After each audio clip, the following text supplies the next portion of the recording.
Praneeth group వారి group park Spanish model triplex Vilas Dundigal Gagillapur. మరిన్ని వివరాలకి ఈ కింద నంబర్ని సంప్రదించండి.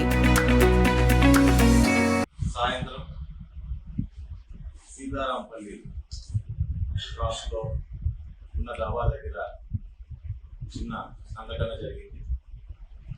సంఘటన జరిగిన వెంటనే ధర్మవరం పట్టణానికి చెందిన నాయకులు అంతర్రాయం గారు ఈ సంఘటన జరిగింది ఒక సంఘటన. అందులో ధర్మవరం ముస్లిం సోదరులు అక్కడ ఉండడం, వారి మీద చిన్నపాటి ఘర్షణ జరగడం గురించి ఇమీడియట్గా తెలియజేయడం జరిగింది.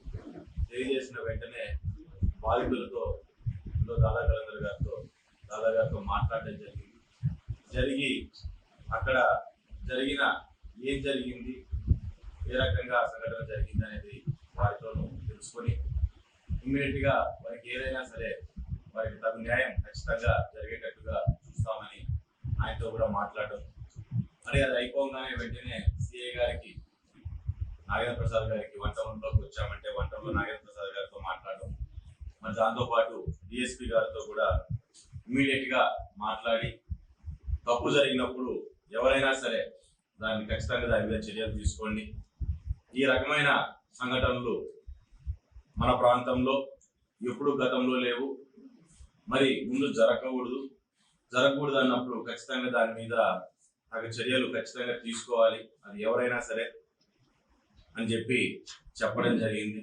ఇటువంటి సంఘటనలు జరిగినప్పుడు నా వైపు నుంచి నేను చెప్పేది ఒకటే, అది నేను చేసినా, నా తమ్ముడు చేసినా, మరొకరు ఎవరు చేసినా ఖచ్చితంగా ఇటువంటి సంఘటనలు అనేటివి మరీ పునరావృతం కాకూడదు. కాబట్టి ఖచ్చితంగా పోలీసులు కూడా దాని మీద ఖచ్చితంగా సీరియస్గానే యాక్షన్ తీసుకోవాలి.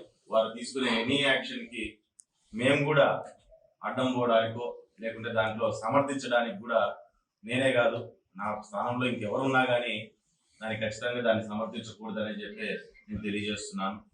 మరి దాంతోపాటు నిన్న జరిగినప్పుడు ఈరోజు ధర్మవరంలో కొత్తగా నేను ఇక్కడ ఉన్న మాకు ముస్లిం సమాజానికి, ముస్లిం సోదరులందరికీ మాకు ఎప్పటి నుంచినో అవినాభావ సంబంధం అనేది ఎప్పటి నుంచినో, కొత్తగా నాకు ఏర్పడిన సంబంధాలు కాదు, పరిచయాలు కాదు, లేకుంటే ఒకరి మీద ఒకరికి కొత్తగా ఏర్పడిన అభిమానాలు కాదు. ఇది పట్యాల రవీంద్ర గారు ఉన్నప్పటి నుంచి కూడా ముస్లిం సోదరులతో పాటు వాళ్ళ వెంటే నడిచాము. వారు మమ్మల్ని కూడా వారిలో ఒకరిగానే, ఎక్కడ ఎటువంటి ఇది లేకోకుండా మమ్మల్ని ఒకరిగానే వాళ్ళు కూడా కలుపుకొని మమ్మల్ని ముందుకు తీసుకురావడం, మాకు కూడా ఒక బలంగా మారారు ముస్లిమ్స్. వాస్తవంగా చెప్పాలంటే బలంగా మారినప్పుడు మాలో ఒకరిగా నన్ను కూడా వాళ్ళలో ఒకరిగా, నన్ను కూడా వాళ్ళలో కలుపుకున్నందుకు వారికి కూడా ఎప్పటికీ మేము కృతజ్ఞతలుగా ఉంటాము, దాంతోపాటు సపోర్టుగానే ఉంటాము. కానీ ఇటువంటి చిన్న చిన్న సంఘటనలు జరిగినప్పుడు మధ్యలో, అంటే వాస్తవంగా చెప్పాలంటే నేను తొందరగా మాట్లాడడం కూడా చాలా మంది నచ్చినదేమో, ఎందుకంటే ఇది ఇంకా పెరిగి పెద్దదైతే ఇంకా బాగుంటుందని ఆలోచన చేసే వాళ్ళు కూడా చాలా మంది ఉంటారు. ఆ రకంగా ఆలోచనలో కొంతమంది మధ్యలో దూరి రకరకాలుగా మాట్లాడడం, రకరకాలుగా చేస్తుంటారు. కానీ ముస్లిం సోదరులందరికీ నేను ఒకటే చెప్తున్నాను, ధర్మవరంలో మీకు సమస్య అంటే మొట్టమొదటిగా నిలబడేవాడు పట్టాల శ్రీరామ్ అనే విషయాన్ని దయచేసి మర్చిపోవద్దండి అని చెప్పి కూడా నేను సోదరులందరికీ కూడా నేను తెలియజేస్తున్నా. ఇందులో సమస్యలు పెట్టడానికో లేకుంటే ఉన్న ఒక మంచి రిలేషన్ ని చెడగొట్టడానికో, ఎందుకంటే బాగున్నప్పుడే చెడగొట్టగలుగుతారు, చెడిపోయిందని ఇంకేం చెడడానికి లేదు. ఎప్పుడైతే బాగుంటుందో, ఎక్కడైతే కలుపుకోగలుగుతనం అనేది ఉంటుందో అక్కడే చెడగొట్టాలనే ప్రయత్నం అనేది ఎక్కువగా ఉంటది.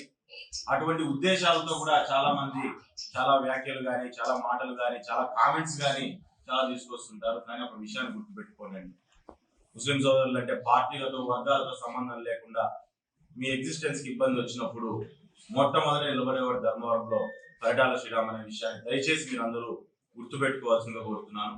ఈరోజు నేను ముస్లిమ్స్ అంటేనే మా వాళ్ళుగా నేను భావిస్తాను. ముస్లిమ్స్ ని మా ఇంట్లో మా బంధువులుగాను, నాకు శ్రేయోభిలాషులుగా నేను భావిస్తున్నాను. అటువంటి పరిస్థితుల్లో నాకు చిన్నతనం ఏం కాదు, నిజంగా తప్పు జరిగితే క్షమాపణ చెప్పడం నాకు చిన్నతనం ఎటువంటిది కానే కాదు. ఎప్పుడు అది మా వాళ్ళు అనుకున్నాం, మేము అదే పద్ధతిలోనే ముందుకు వెళ్తున్నాం. కాబట్టి ఇటువంటి మాటలతో రెచ్చగొట్టే ప్రయత్నాలు చేస్తుంటారు. దయచేసి సమయం పాటించాలి. ఎప్పుడైనా సరే, ఏ సమస్య అయినా సరే మీకు వచ్చిందంటే ఖచ్చితంగా మీరు నా దృష్టికి తీసుకొని వస్తే ఖచ్చితంగా దానికి విచారించుకొని న్యాయం జరిగేటట్టుగానే నేను ప్రయత్నం చేస్తాను. ఖచ్చితంగా న్యాయం జరిగేటట్టు చూస్తానని చెప్పి కూడా నేను తెలియజేస్తున్నాను. మరి దాంతో పాటు నిన్న ఇమ్మీడియట్ గా చెప్పంగానే డిఎస్పీ గారు కావచ్చు, లేకపోతే సిఐ గారు కావచ్చు, వెంటనే రాగానే దాని మీద యాక్షన్ తీసుకున్నందుకు వారికి కూడా నేను కృతజ్ఞతలు తెలియజేస్తున్నాను. ఇండియా పాకిస్తాన్ ఉద్రిక్తతలపై లేటెస్ట్ అప్డేట్స్ కోసం డౌన్లోడ్ చేసుకోండి RTV లైవ్ యాప్.